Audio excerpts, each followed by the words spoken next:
প্রিয় শিক্ষার্থীবৃন্দ, আজকে যে অষ্টম শ্রেণীর ক্ষুদ্র সঞ্চয় ভবিষ্যৎ গড়ি এই অভিজ্ঞতায় শিখতে পারবো সরল মুনাফা, চক্রবৃদ্ধি মুনাফা, লাভ ও ক্ষতি। ক্ষুদ্র সঞ্চয়ের ভবিষ্যৎ গড়ি। ক্ষুদ্র ক্ষুদ্র সঞ্চয়ের মাধ্যমে ভবিষ্যৎ উন্নয়নের জন্য আমাদের শিক্ষার্থীদের স্কুল ব্যাংকিংয়ের উৎসাহিত করা হয়েছে। স্কুল ব্যাংকিংয়ের মাধ্যমে শিক্ষার্থীরা ক্ষুদ্র পরিমাণের অর্থ ব্যাংকে জমা রেখে নিয়মমাফিক মুনাফা পেতে পারে।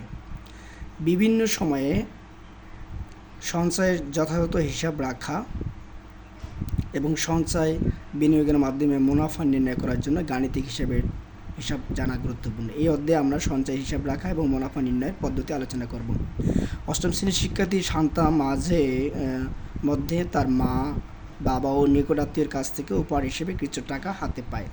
শান্তা চিন্তা করলো সে টাকার সঞ্চয় করবে এবং এজন্য তার মায়ের সঙ্গে সে কাছেই একটি ব্যাংকে গেল একটি স্কুল ব্যাংকিং সঞ্চয় অ্যাকাউন্ট খুলতে।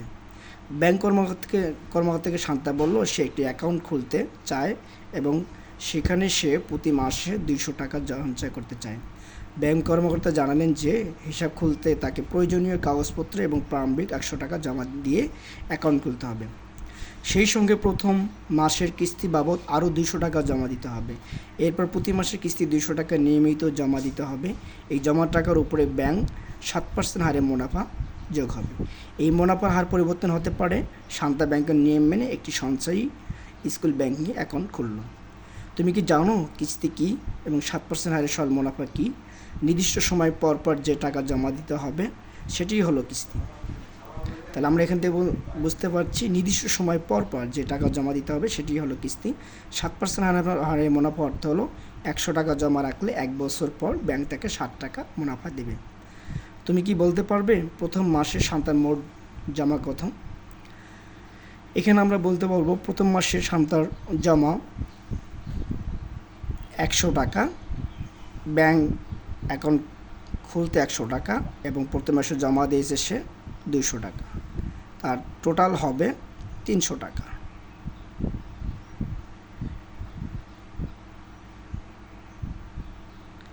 দ্বিতীয় মাসে শেষে শান্তার মোট জমা হবে কত? তাহলে প্রথম মাসে 300 টাকার সাথে 200 টাকা যোগ করতে হবে, তাহলে আমাদের দ্বিতীয় মাসে মোট টাকা হবে 500 টাকা।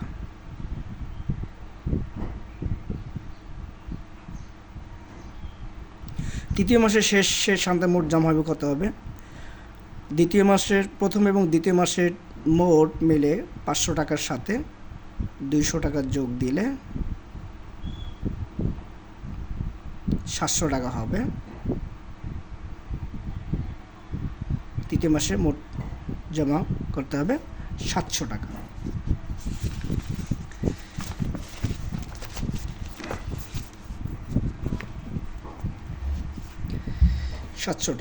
একক কাজ। শান্তা তার নোটবুকে জমার পরিমাণ হিসাব রাখার জন্য নিচে একটি ছক প্রস্তুত করলো। তুমি শান্তার 1 বছরে মোট জমার পরিমাণ হিসাবটা নিচের ছকে পূরণ করো। এখানে কিস্তির সংখ্যা দেওয়া আছে, কিস্তির পরিমাণ টাকা, প্রারম্ভিক জমা, ক্রমসঞ্চিত মোট জমা টাকা। কিস্তির সংখ্যা 0, পরিমাণ 0 এবং প্রারম্ভিক জমা 100 টাকা, তাহলে ক্রমসঞ্চিত মোট জমা 100 টাকা। এবং কিস্তির সংখ্যা 1, পরিমাণ প্রথম কিস্তি 200 টাকা এবং প্রারম্ভিক জমা ওই 100 টাকাই থাকবে, তাহলে টোটাল হবে 300 টাকা। এবং দ্বিতীয় কিস্তিতে 200 টাকা, তাহলে আগের মাসের 300 টাকা সহ মোট হবে 500 টাকা। তৃতীয় মাসে 200 টাকা, আগের মাসের 500 টাকার সাথে যোগ দিলে হবে 700 টাকা। এভাবে প্রত্যেক মাসে 200 টাকা করে সে জমা দেবে। প্রত্যেক মাসে সে 200 টাকা করে জমা দেবে। আমরা লিখি এবং এই 200 টাকা আগের মাসের সাথে যোগ দিলে আমাদের 200 টাকা করে বৃদ্ধি পাবে। তাহলে আগের মাসে 700 ছিল, তাহলে এখন আগের মাসে 900, এখন হবে 1100 এবং 1100 সাথে 200 যোগ দিলে হবে 1300 এবং 1300 সাথে 200 যোগ দিলে হবে 1500, 1500 সাথে 200 যোগ দিলে হবে 700, 17 সাথে 200 যোগ দিলে হবে 1900, 1900 সাথে 100 যোগ দিলে 200 যোগ দিলে হবে 2100, 21-এর সাথে 200 যোগ দিলে হবে 2300, এবং 2300-এর সাথে 200 যোগ হলে হবে 2500। তাহলে শান্তার 12 মাসে টাকা জমা হবে 2500 টাকা। এখন জোড়ায় একটা কাজ আছে, বলছে উপরের ছকটি পর্যবেক্ষণ করে শান্তার কিস্তি সংখ্যা এবং মোট জমার পরিমাণ মধ্যে সম্পর্ক খুঁজে বের করুন। আমরা এখানে দেখতে পাচ্ছি যে প্রথম মাসে শান্তার মোট জমা 300 টাকা। 300 টাকা কীভাবে আসলো? 200 টাকা তার প্রথম কিস্তির পরিমাণ, এবং প্রথম কিস্তি একটা কিস্তি হলে 1 সাথে 200 টাকা গুণন, এবং প্রারম্ভিক 100 টাকা জমা দেওয়া হয়েছিল ব্যাঙ্ক অ্যাকাউন্ট খোলার জন্য, টোটাল 300 টাকা।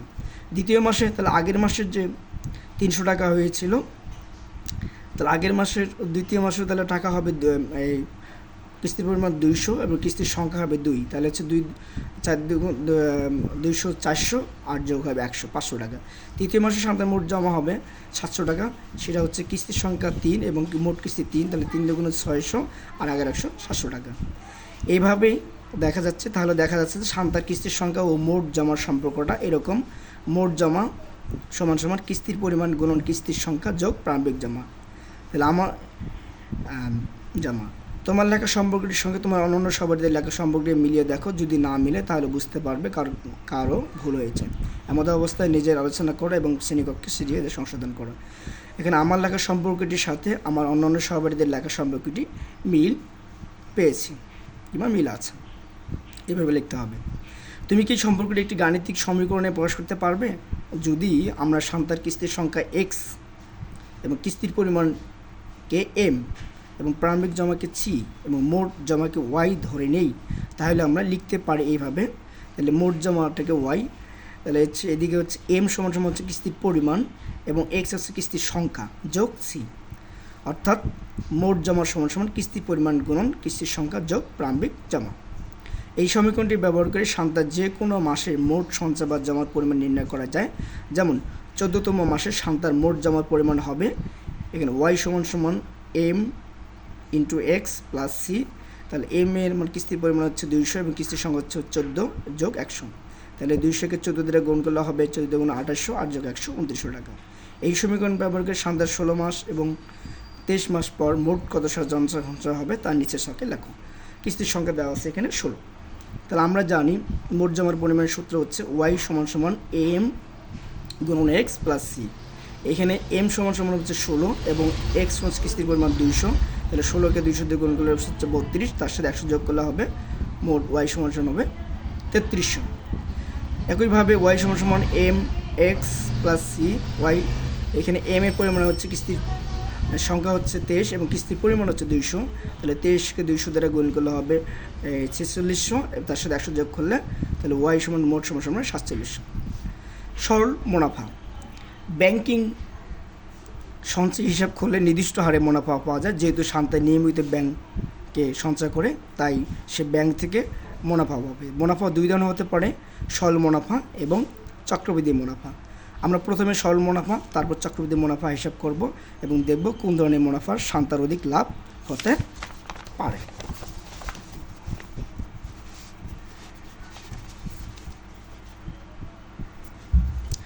আমরা শান্তার জমা বা সঞ্চয় হিসাব করেছি, এবার তার ব্যাংক থেকে প্রাপ্য সরল মুনাফা হিসাব করব। প্রথমে আমরা মুনাফা নির্ণয়ের কিছু নিয়ম জেনে নেব, তারপর শান্তার মুনাফা হিসাব করব। শুধু প্রারম্ভিক মূলধনের উপর যে মুনাফা দেওয়া হয় তাকে সরল মুনাফা বলা হয়। প্রারম্ভিক মূলধন বলতে বছরের শুরুতে যে টাকাটা জমা রাখা হয় এইটাইকে প্রারম্ভিক মূলধন বলা হয়। এর উপরে যে মুনাফা দেয় সেটাই সরল মুনাফা। যেমন কেউ যদি 100 টাকা ব্যাংকে জমা রাখে, ওই ব্যাংক তাকে 7% হারে সরল মুনাফা দেয়, তবে 1 বছরের পর তার মুনাফা হবে 7 টাকা, 2 বছর পর মুনাফা হবে 14 টাকা এবং 3 বছর মুনাফা হবে 21, অর্থাৎ প্রতি বছর তার 7 টাকা করে বাড়বে। প্রথম বছর 7 টাকা হলে দ্বিতীয় বছর 14 টাকা হবে, তৃতীয় বছর তাহলে 21 টাকা হবে, অর্থাৎ প্রতি বছর 100 টাকায় প্রতি বছর 21 মুনাফা হবে। এটি হলো সরল মুনাফা। সাধারণত সঞ্চয়ী অ্যাকাউন্টে জমা টাকার পরিমাণের উপর ব্যাংকগুলো নির্দিষ্ট পরিমাণের জন্য নির্দিষ্ট পরিমাণ মুনাফা দিয়ে থাকে। মুনাফার পরিমাণ বিভিন্ন ব্যাংকে ভিন্ন হতে পারে।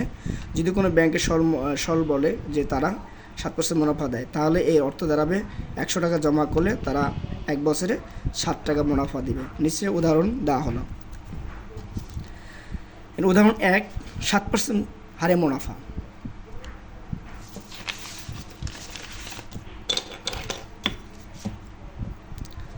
সাত পার্সেন্ট হারে মুনাফা। 3000 টাকার 6 বছরের মুনাফা কত?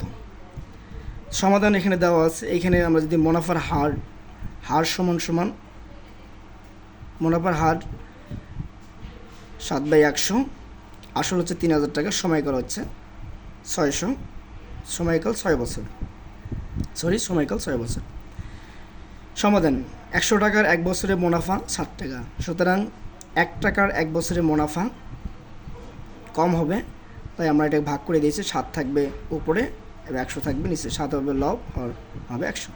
এবং 3000 টাকা 6 বছরে, তাহলে 3000 টাকা বেশি এবং বছরে বেশি, তাই এটা আমাদের এই লবের সাথে গুণন হবে। তাহলে 7 গুণন 3000 গুণন 6 ভাগ 100। তো এটাকে এগুলো যদি কাটাকাটি আমরা করি, কাটাকাটি করলে আমরা পাচ্ছি একের 100 20 যদি কেটে দিই, তাহলে আমাদের থাকছে এখানে 7, 30 এবং 6। এই 7 দিয়ে যদি আমরা 30কে গুণন করি, তাহলে হচ্ছে 3 শতা 21, 7 0 0 3 শতা 21, তাহলে 210কে যদি আমরা 6 দ্বারা গুণন করি, তাহলে হচ্ছে 1260 টাকা। জোড়াই কাজ। উপরের সমাধানটি পর্যবেক্ষণ করো। তোমরা কি মুনাফা নির্ণয়ের ক্ষেত্রে মুনাফার হার, আসল ও সময়কালের মধ্যে কোনো সম্পর্ক খুঁজে পাও? তোমার সহপাঠীদের সঙ্গে আলোচনা করে সম্পর্ক নিয়েছিল এখন। হ্যাঁ, মুনাফা নির্ণয়ের ক্ষেত্রে মুনাফার হার, আসল ও সময়কালের মধ্যে সম্পর্ক খুঁজে পাই। সম্পর্কটি হলো এরকম: মোট মুনাফা যদি আমরা বের করতে চাই, তাহলে আসল গুণন মুনাফার হার গুণন সময় করে বের করতে হবে।